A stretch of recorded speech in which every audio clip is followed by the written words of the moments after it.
Assalamualaikum warahmatullahi wabarakatuh. Salam sejahtera bagi kita semua, mahasiswa Universitas Terbuka dimanapun Anda berada. Selamat berjumpa kembali dalam tutorial online Psikologi Belajar Mengajar, materi inisiasi keempat, yaitu prinsip belajar, Fakultas Sains dan Teknologi Universitas Terbuka, bersama saya Dwi Meliana Lisawati.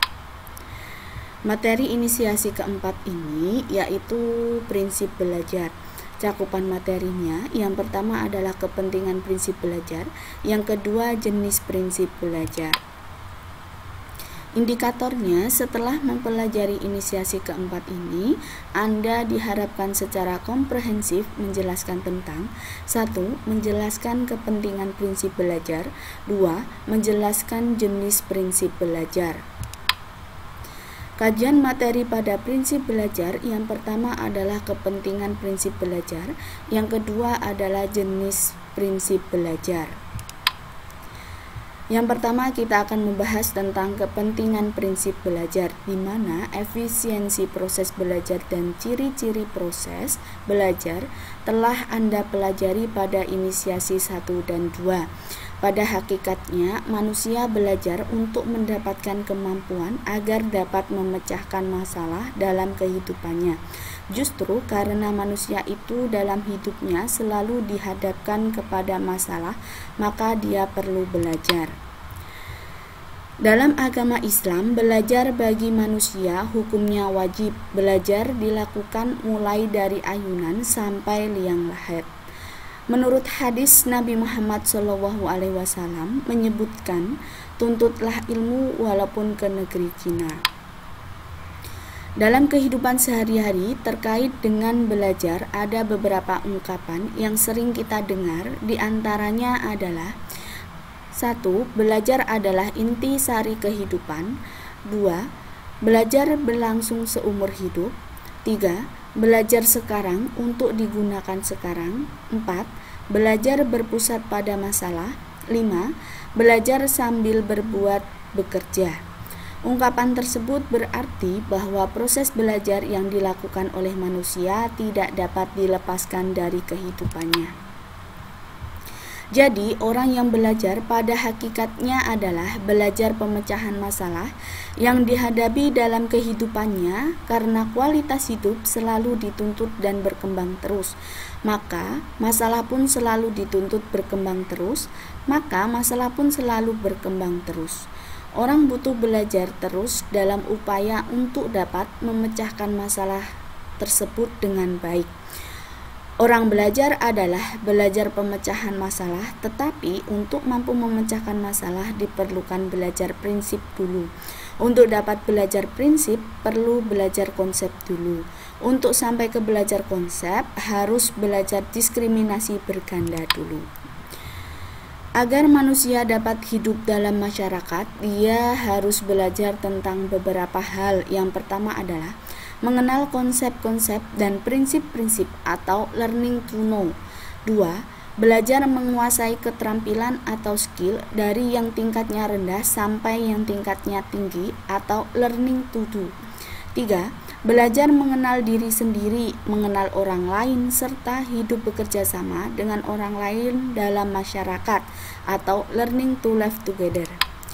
4. Belajar memimpin, berorganisasi, belajar mengajar orang lain atau learning organization. 5. Berusaha mengembangkan diri secara terus-menerus, karena hakikatnya dalam hidupnya ini selalu berubah, selalu berkembang, dan selalu perlu diperbaharui, karena yang kita ketahui sekarang suatu saat akan menjadi usang atau learning society. Sekarang kita akan membahas tentang jenis prinsip belajar. Ada 8 prinsip belajar, diantaranya 1. Belajar isyarat. Isyarat atau sinyal adalah alat yang paling sederhana yang dipergunakan manusia untuk berkomunikasi dengan manusia lainnya. Contohnya isyarat asap, isyarat bunyi, isyarat warna, dan isyarat indera. 2. Belajar rangsangan tanggapan. Belajar rangsangan tanggapan adalah jenis belajar yang telah melibatkan fungsi otak di samping fungsi indera dan otot. Indera berfungsi untuk menangkap rangsangan lewat tanda-tanda yang datang pada diri manusia untuk dikirim ke otak. Kemudian otak manusia memprosesnya.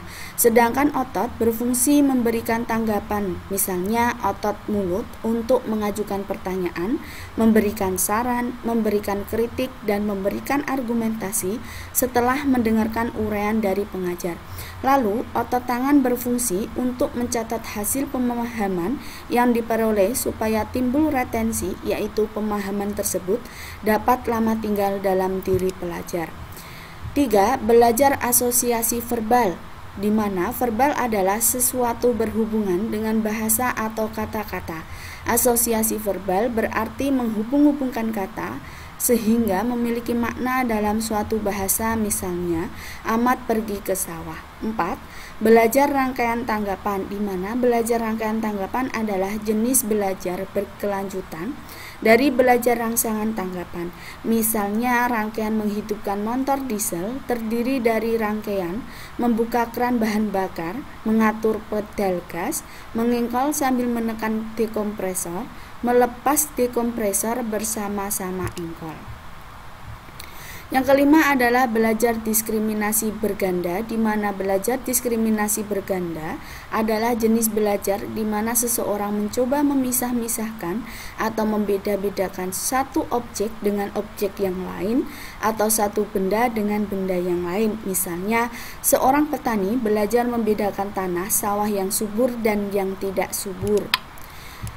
6. Belajar konsep, di mana belajar konsep adalah jenis belajar yang dilakukan oleh manusia untuk memahami konsep-konsep yang dipergunakan dalam kehidupan. Sedangkan pengertian konsep sendiri adalah abstraksi dari ide atau benda.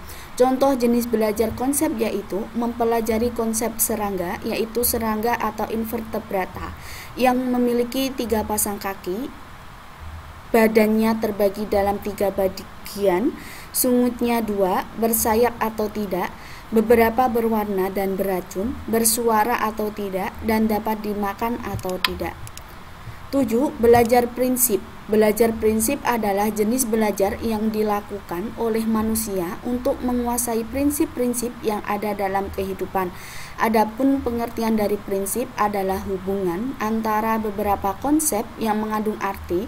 Prinsip terdiri dari teori, hukum, pertanyaan faktual, asumsi, konklusi, ataupun kesimpulan dan dalil. Contoh belajar prinsip adalah manusia mempelajari hukum Archimedes. 8. Belajar pemecahan masalah. Belajar pemecahan masalah adalah jenis belajar yang dilakukan oleh manusia untuk menggunakan prinsip-prinsip yang telah dikuasai untuk memecahkan masalah yang dihadapi dalam hidupnya.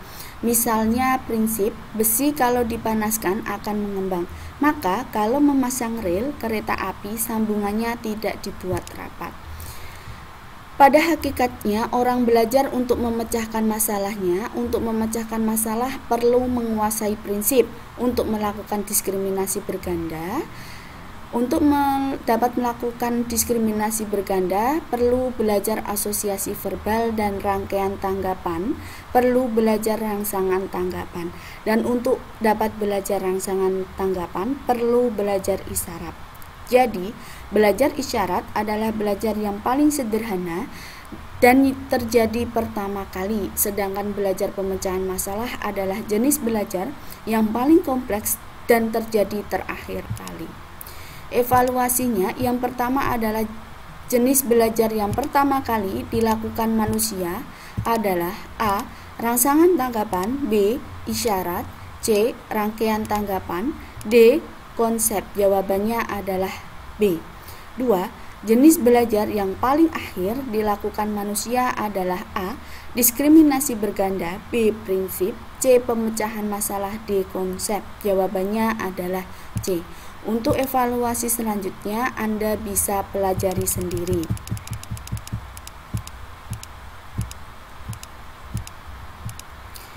Daftar pustaka, referensi utama saya ambil dari Suciyanto Patmowiharjo.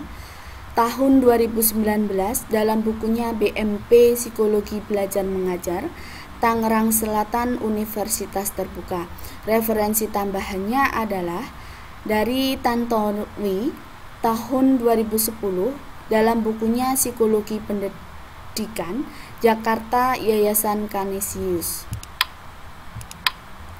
Sekian dari saya. Wassalamualaikum warahmatullahi wabarakatuh.